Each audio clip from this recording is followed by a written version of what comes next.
At this point, I would like to also highlight a few of the other massacres that happened in other areas that were seized as colonies by the Europeans, some of them before, some of them after the Congo Conference or the Berlin Conference. The first one that I want to highlight is the Herero Nama Massacre, which happened in 1904. So the Herero and the Namaqua are groups of people that are indigenous to Namibia. When the Germans were arriving in Namibia, because Namibia was a German colony before the First World War, and then after the First World War, all of Germany's colonies were taken away and they were shared amongst the other European powers. But in 1904, when some of the Germans were arriving, the Herero rebelled against some of these people who were arriving. And there was a German outpost somewhere in the territory that belonged to the Herero who they attacked. The Herero attacked this German outpost and they killed all of the people there.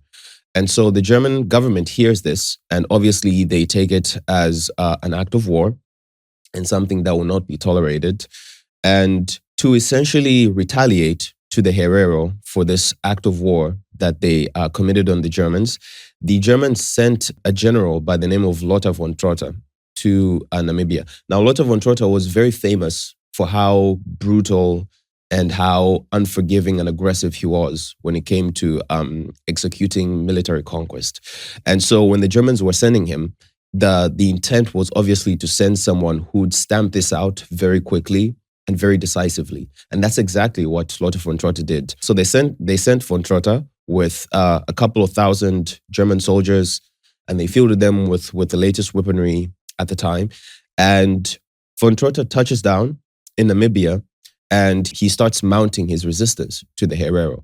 And in the mounting of the resistance to the Herero and the Namaqua, 100,000 Herero people died, and about 10,000 Namaqua people were killed. Even to this day, the Herero people have never been able to necessarily recover in terms of numbers from that insane loss that they had.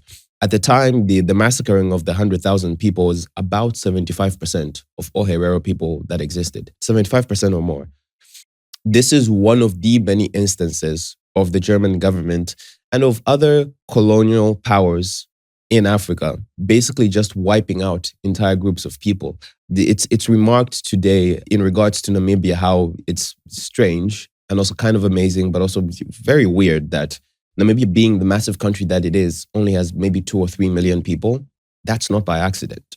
It's because of stuff like this, where these colonial powers would come in and they'll just wipe out entire groups of people.